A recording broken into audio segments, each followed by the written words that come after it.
अस्सलाम वालेकुम दोस्तों, की हाल चाल है। मैं थोड़ा मेज़बान मोहम्मद शाह ते तुसीं देख रहे हो अपना यूट्यूब चैनल सुपर टीवी। सब तो पहले जेडे वीर अपने चैनल ते नवे आए उन्होंने रिक्वेस्ट है कि चैनल को सब्सक्राइब करो तो बेल आइकन प्रेस करो। लुडन मंडी अज आए हैं तो मंडी के सानू हाफिज अजमल साहब टकरे ने। हाफिज साहब की हाल है जी? अल्लाह दी रहमत है भाई। हाफिज साहब की असी वीडियो लाई सी ते इन्हां दे रेट जेडे अगे पिछले बहुत शायद लाई सी वीडियो, लेकिन लोगों ने रेट बड़े पसंद किए सी। अज भी कॉमेंट में दसना कि हाफिज साहब के रेट कैसे लगे ने। लाइक फ्री है बिल्कुल। तो जो वीर चैनल के नवे उन्होंने रिक्वेस्ट है फिर के चैनल को सब्सक्राइब करो तो देखते हैं आप सब के रेट। लुडन मंडी फ्रैश रेट ने बिल्कुल फ्रीजना के तो सारिया नस्लों इन्होंने जिन्हें भी जानवर ने आप इंशाल्लाह चेक करते हैं जी। आप सब है कि नस्ल है, नस्लों दसो, इन्हों दियाँ उम्र दसो, इन्हों के अच्छे जे रेट दसो ताकि जोड़े भी बंदे लैन वाले सीरीयस बंदे ने वो तुहाडे नाल टच करन। तुहाडा नंबर शंबर भी लाँगे इंशाल्लाह। अच्छे जे रेट अच्छा जहा माल दिखाओ ताकि मज़ा आए। फ्रीजन नस्ल है, बहुत अच्छी नस्ल है। दूध ਇਹਦਾ ਮੁੱਲ ਸ਼ੁੱਲ ਕੀ ਹੈਗਾ? ਇਹਦਾ ਮੰਗਦੇ ਤੇ ਸਰਕਾਰ 52000 ਹੈ 52। ਲੇਕਿਨ ਤੁਸੀਂ ਹੁਣ ਚੈਨਲ ਤੇ ਵੀਡੀਓ ਚੱਲ ਰਹੀ ਆ ਜੀ, ਅਸੀਂ ਚੈਨਲ ਤੇ ਵੀਡੀਓ ਤੇ ਇਹਦੇ ਹਵਾਲੇ ਨਾਲ ਡਿਸਕਾਊਂਟਡ ਰੇਟ ਦਿਓ। ਡਿਸਕਾਊਂਟਡ ਰੇਟ ਸਰਕਾਰ ਕੋ ਹੋਰ 4000 ਕਮ ਕਰ ਦੇਵਾਂਗੇ। ਇਹਦੀ ਉਮਰ ਕਿੰਨੀ ਹੈ? ਇਹ ਖੀਰੀ ਹੈ। ਖੀਰੀ ਹੈ, ਹਾਂਜੀ ਸਹੀ ਹੋ ਗਿਆ। ਅੱਗੇ ਚੱਲੋ। Free pure Friesian pure Friesian ਹੈ। ਇਹਨਾਂ ਦਾ ਨਜ਼ਰ ਮਾਰੋ, ਇਹ ਵੀ ਫਰੀਜ਼ਨ ਨਾ ਬਈ ਕਰਾਟੇ ਮਾਰਦੀ ਹੈ ਤੇ। ਅੱਛਾ ਜੀ, ਇਹਦਾ ਚੱਡਾ ਆ ਗਿਆ। ਅੱਛਾ, ਇਹਦਾ ਕੀ ਮੁੱਲ ਸ਼ੁੱਲ? ਇਹਦਾ ਮੰਗਨੇ 45000 45000 ਰੁਪਇਆ ਜੀ ਲਾਲਾ ਜੀ। 45000 ਤੇ ਨਸਲ ਇਹ ਕਿਹੜੀ ਹੈ? ਇਹ ਫਰੀਜ਼ਨ ਹੈ। ਇਹ ਵੀ ਫਰੀਜ਼ਨ ਚ। ਹਾਂਜੀ। ਉਮਰ ਇਹਦੀ ਕਿੰਨੀ ਹੈ? ਇਹ ਖੀਰੀ ਹੈ। ਖੀਰੀ। ਅੱਗੇ ਚਲੋ ਆਪ ਸਾਹਿਬ।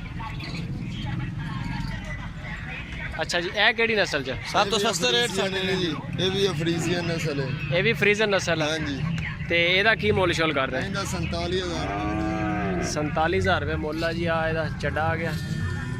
47000 ਮੁੱਲ। अच्छे रेट ਦਿਓ ਆਪ ਸਭ, ਠੀਕ ਹੈ ਜੀ ਸਰਕਾਰ ਜੀ। ਤੇ ਨਸਲ ਫਿਰ ਫਰੀਜ਼ਨ ਚ ਤੇ ਉਮਰ ਕਿੰਨੀ? Friesian jersey cross mix. ਅੱਛਾ, ਫਰੀਜ਼ਨ ਜਰਸੀ ਕਰਾਸ। ਤੇ ਇਹਦਾ ਕਦੋਂ ਤੱਕ ਹੋਏਗੀ? ਨਵੀਂ ਕਰਾਸ ਕਦੋਂ ਤੱਕ ਹੋਏਗੀ? ਸਾਰੇ ਹੋਰ 5-6 ਮਹੀਨਿਆਂ ਦੇ ਅੰਦਰ ਜਿਹੜਾ ਨਾ ਕਰਾਸ ਹੋ ਜਾਣਗੀਆਂ, ਨਵੇਂ ਦੁੱਧ ਹੋ ਜਾਣਗੇ। ਸਹੀ ਹੋ ਗਿਆ। ਇਹ ਵੀ ਬੱਚੀ ਵੇਖੋ ਨਾਲ ਕਰਾਸ ਹੈ। ਬਿਸਮਿਲ੍ਲਾ ਬਿਸਮਿਲ੍ਲਾ ਸਰਕਾਰ ਜੀ, ਬਿਸਮਿਲ੍ਲਾ। ਇਹ ਫਰੀਜ਼ਨ ਨਾਲ ਆਸਟ੍ਰੇਲੀਅਨ ਦਾ ਕਰਾਸ ਹੈ। ਅੱਛਾ, ਆਸਟ੍ਰੇਲੀਅਨ ਜਿਹੜੀ ਹੈ ਫਰੀਜ਼ਨ ਜੀ ਕਰਾਸ ਹੈਗੀ। ਕੀ ਮੁੱਲ ਹੈ ਇਹਦਾ? ਇਹਦਾ 55000 55000 ਰੁਪਇਆ। ਜੀ ਜੀ। ਤੇ ਕਦੋਂ ਤੱਕ ਇਹ ਨਵੀਂ ਹੋਏਗੀ? ਇਹ ਸਰਕਾਰ ਹੋਰ 2-3 ਮਹੀਨਿਆਂ ਦੇ ਅੰਦਰ ਨਵੇਂ ਦੁੱਧ ਹੋ ਜਾશે। 2 ਤੋਂ 3 ਮਹੀਨੇ। ਖੀਰੀ ਆ ਜੀ, ਇਹ ਵੀ ਖੀਰੀ ਹੈ। ਖੀਰੀ ਹੈਗੀ ਹੈ ਜੀ। ਅੱਛਾ ਜੀ, ਅੱਗੇ ਚਲੋ। ਇਹ ਆਪ ਸਭ ਕਿਹੜੀ ਨਸਲ ਹੈ? ਇਹ ਫਰੀਜ਼ਨ ਆਸਟ੍ਰੇਲੀਅਨ ਕਰਾਸ ਹੈ। Friesian Australian cross. ਜੀ ਜੀ, ਸਹੀ ਹੋ ਗਿਆ। ਤੇ ਇਹਦਾ ਕੀ ਮੁੱਲ ਸ਼ੁੱਲ ਕਰ ਰਹੇ? ਇਹਦਾ ਲਾਲਾ ਜੀ 60000 ਮੰਗਨੇ 60000 ਰੁਪਇਆ। ਜੀ ਲਾਲਾ ਜੀ। ਛੋਟੇ ਭਾਈ ਪਾਸੇ ਹਟ ਜਾ, ਵੱਛੀ ਉੱਤੇ ਚੜ ਜਾਏਗੀ ਤੇਰੇ। ਅੱਛਾ ਜੀ, ਇਹ ਖਰੀਦਣ ਵਾਲਾ ਵਿੱਚ। ਅੱਛਾ, ਇਹ ਜੀ ਖਰੀਦਣ ਵਾਲਾ ਸਰ ਜੀ। ਇਹ ਖਰੀਦਣ ਆਇਆ? ਹਾਂਜੀ ਜੀ। ਅੱਛਾ ਅੱਛਾ ਅੱਛਾ। ਅੱਛਾ, ਕੀ ਇਹਦਾ ਮੁੱਲ ਸਾਰੇ ਸ਼ੁੱਲ? ਜਰਸੀ ਕਰਾਸ ਹੈ। ਜਰਸੀ ਕਰਾਸ ਆ। ਤੇ ਇਹਦਾ ਮੁੱਲ ਸ਼ੁੱਲ ਕੀ ਕਰ ਰਹੇ? ਇਹਦਾ ਸਰ 40000 ਮੰਗਨੇ 40000 ਰੁਪਇਆ। ਜੀ ਲਾਲਾ। ਉਮਰ ਕਿੰਨੀ ਕੁ ਹੈ ਇਹਦੀ? ਇਹ ਖੀਰੀ ਹੈ। ਖੀਰੀ ਹੈਗੀ ਜੀ ਲਾਲਾ ਜੀ। ਇਹ ਜਿਹੜਾ ਇਹ ਕਿਹੜੀ ਨਸਲ? ਆਸਟ੍ਰੇਲੀਅਨ ਤੇ Friesian cross. Australian Friesian cross. ਜੀ ਜੀ। ਤੇ ਇਹਦਾ ਕੀ ਮੁੱਲ ਕਰਦਾ? ਇਹਦਾ ਲਾਲਾ ਜੀ 32000 ਮੰਗਨੇ 32000 ਰੁਪਇਆ। ਜੀ ਲਾਲਾ ਜੀ। ਇਹ ਛੋਟੀ ਹੈ ਲੈ, ਬੱਚੀ ਹੈ। ਜੀ ਲਾਲਾ ਜੀ, ਇਹ ਖੀਰੀ ਹੈ। ਨੰਬਰ ਲੈ ਸਰ ਤੁਹਾਡੇ ਤੇ ਪੁੱਛੀਗਾ। ਨੰਬਰ ਵੀ ਲੈਣੇ ਆ। ਨੰਬਰ ਭੈਣ ਪਾਲਾ ਕਿੰਨੇ?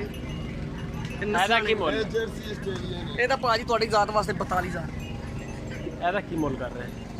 ਇਹ ਬੰਦਾ ਤੁਹਾਡਾ ਦੁਸ਼ਮਣ ਆ ਜਿਹੜਾ ਵਿੱਚ ਰੇਟ ਗਲਤ ਦੇ ਰਿਹਾ। ਇਹ ਇਸ ਬੰਦੇ ਨਾਲ ਬੈਗ ਰੋਟੀ ਨਾ ਖਾਇਓ। ਮੈਨੂੰ ਮਾਰਕੀਟ ਖਰਾਬ ਕੀਤੀ। ਇਹਦਾ 28000 ਮੰਗਨੇ ਜੀ। 28000 ਜੀ ਰੁਪਏ। ਲਾਲਾ ਜੀ। ਸਹੀ ਹੋ ਗਿਆ। ਤੇ ਨੰਬਰ ਸ਼ੰਬਰ ਹੈ ਆਪਣੇ ਕੋਲ? ਜੀ ਨੰਬਰ ਸ਼ੰਬਰ ਹੈ ਮੇਰੇ ਕੋਲ। ਨੰਬਰ ਬੋਲੋ ਆਪਣਾ। 0301 41 28 013। ਆਫਤ ਜਮਲ ਅਲੀ ਖਰਲ ਆਪ ਸ਼ੇਖੂਪੁਰਾ। ਆਪ ਸ਼ੇਖੂਪੁਰਾ? ਜੀ ਸ਼ੇਖੂਪੁਰੇ ਆਪਣਾ ਫਾਰਮ ਸ਼ਹਿਰ। ਜੀ ਸ਼ੇਖੂਪੁਰੇ ਸਾਡਾ ਫਾਰਮ। ਸ਼ੇਖੂਪੁਰ ਦੀ ਤਾਂ ਮੰਡੀ ਆਪਦੀ ਬੜੀ ਟੈਟ ਆ ਯਾਰ। ਦੱਸ ਦੇ। ਲਾਲਾ ਜੀ ਉਧਰੋਂ ਅਸੀਂ ਮਾਲ ਲੈ ਕੇ ਆਏ। ਲੁੱਟਣ ਮਜ਼ਾ ਜ਼ਿਆਦਾ। ਰੇਟ ਸਹੀ ਮਿਲ ਰਿਹਾ। ਸ਼ੇਖੂਪੁਰ ਦੀ ਮੰਡੀ ਤੇ ਦੱਸ ਦੇ ਪਾਕਿਸਤਾਨ ਦੀ ਸਭ ਤੋਂ ਸੋਹਣੀ ਮੰਡੀ। ਲਾਲਾ ਜੀ ਸੋਹਣੀ ਮੰਡੀ ਹੈ ਸ਼ੇਖੂਪੁਰਾ ਮੰਡੀ। ਲੈ ਕੇ ਇੱਥੇ ਲੁੱਟਾਂ ਦਾ ਰੇਟ ਆਪਣਾ। ਮੈਂ ਆਉਣਾ ਯਾਰ ਮੰਡੀ ਸ਼ੇਖੂਪੁਰ ਦੀ ਵਿਜ਼ਿਟ ਕਰਨੀ ਹੈ। ਬੰਦੇ ਬੜੀ ਤਾਰੀਫ ਕਰਦੇ, ਕਹਿੰਦੇ ਸੋਹਣੀ ਬਹੁਤ ਆ, ਬਾਕੀ ਰੇਟਾਂ ਦਾ ਪਤਾ ਨਹੀਂ ਕੀ ਹੈ। ਸੋਹਣੀ ਬਹੁਤ ਹੈ। ਚਲੋ ਜੀ, ਠੀਕ ਹੋ ਗਿਆ। ਆਪ ਸਾਹਿਬ ਦਾ ਨੰਬਰ ਆ ਗਿਆ। ਜੇਕਰ ਕਿਸੇ ਵੀ ਵੀਰ ਨੂੰ ਇਹਨਾਂ ਦਾ ਮਾਲ ਪਾਸ ਆਵੇ ਤੇ ਆ ਇਹਨਾਂ ਦਾ ਮਾਲ ਖੜਾ ਮਾਸ਼ਾਅੱਲਾ ਬੜਾ ਸੋਹਣਾ। ਇਹ ਬੰਦੇ ਦਾ ਤਸਵੀਰਾਂ ਵੀ ਦੇ ਦਿਓ। ਤੇ ਇਹ ਜਿਹੜੇ ਇਹ ਵੀ ਮਾਲਕ ਨੇ ਤੇ ਜਿਹਦਾ ਅੱਗੇ ਆਪ ਸਾਹਿਬ ਦਾ ਇੰਟਰਵਿਊ ਕੀਤਾ ਇਹ ਵੀ ਮਾਲਕ ਨੇ। ਇਹ ਮਾਲ ਇਹਨਾਂ ਦਾ। ਤੇ ਜੇਕਰ ਰੇਟ ਅੱਛੇ ਲੱਗੇ ਆ ਤੇ ਲਾਈਕ ਕਰੋ ਤੇ ਨਾਲੇ ਦੱਸੋ ਕਮੈਂਟ ਬਾਕਸ ਵਿੱਚ ਕਿ ਕੈਸੇ ਆ ਰੇਟ ਤੇ ਵੀਡੀਓ ਕੈਸੀ ਲੱਗੀ।